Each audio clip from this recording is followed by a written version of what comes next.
I have two brief questions I'd like to ask, if I may.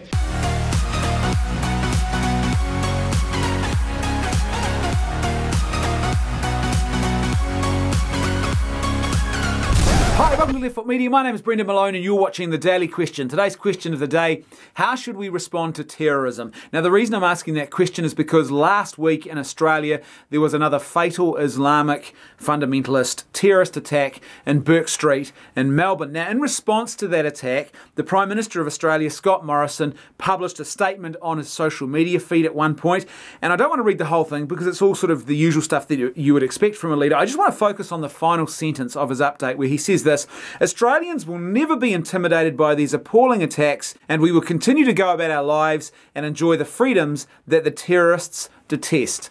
Why I wanted to focus on this is because this now seems to be the stock standard talking point that gets rolled out by a world leader whenever there is a terrorist attack of any kind in their nation. But I would raise questions about this talking point. First of all, is it really true that the reason that these terrorists are carrying out these attacks is because they detest our freedoms? I'm not convinced that's actually accurate at all. I don't think these people are looking at the West and they are thinking, damn you for your freedoms, I must attack you because of those freedoms that you have.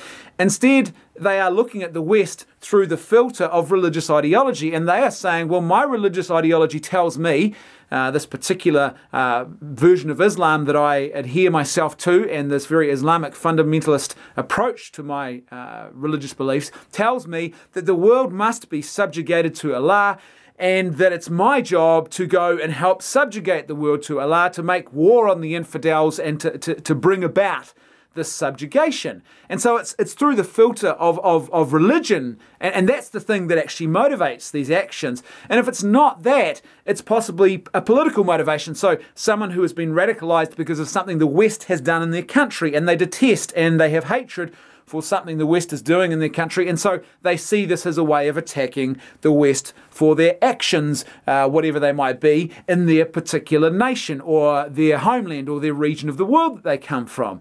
And if that was the case, then of course they're not simply looking at the West and saying, I detest your freedoms. They're saying, I'm taking revenge on you for what you've done. So it seems to me that this idea that the terrorists detest our freedoms is just simply not true. That's not really what motivates them. Secondly, and more importantly, is this talking point that we're not intimidated and we're just going to keep soldiering on. Now, it seems to be that this is an idea that goes back to perhaps that sort of Churchillian era, that Winston Churchill type toughness, that grit that he showed during World War II. England is being bombed, and night after night they're being subjected to this reign of terror from the air by the Nazis, and Churchill leads them through this period. But here's the thing: he doesn't just simply say, we're not going to be intimidated, we're going to stand our ground. He actually accentuates and spells out a positive, proactive vision for the kind of things that they're fighting for, and the fact that they have a plan. And it seems to me that that's the bit that's often missing now from our world leaders whenever they're confronted by these kind of events. It's almost like you get the feeling that they think that this is just sort of like a blip on the radar, and if we tell people to sort of stay still, don't go anywhere folks, normal transmission will resume soon, this is just a freak occurrence, then everything's going to be okay. But it seems to me that that's not really a helpful approach, because I don't think anyone's fooled by this. I don't think the terrorists who carry out these kind of attacks are fooled by this. I don't think they're looking at this and thinking, oh damn it, it's not working, we should stop doing this.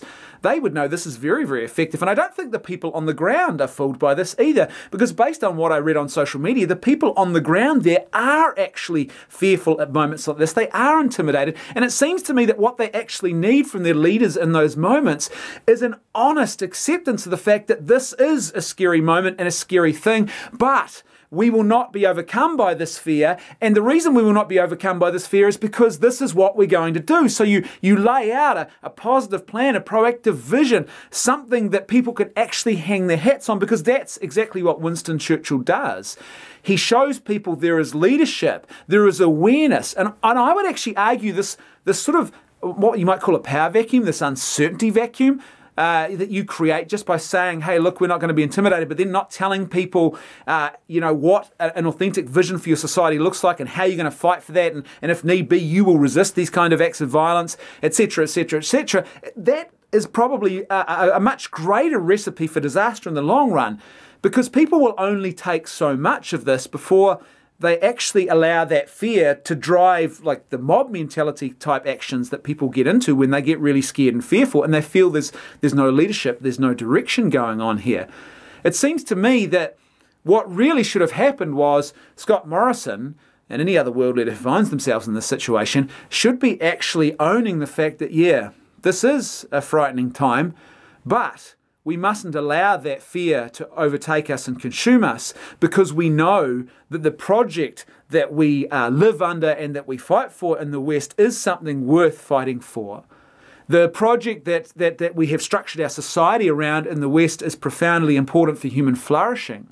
And we must not allow that to be destroyed in any way, either by outside threats or by our own internal threats. The fear that would drive us to do awful things to other people or certain groups within our society because we think they're to blame for this kind of stuff. So it seems to me that what's really needed here is the strong, proactive leadership. But I can't help but sense the reason we don't hear so much of that in situations like this is because a lot of our leaders are very much a product of their times now.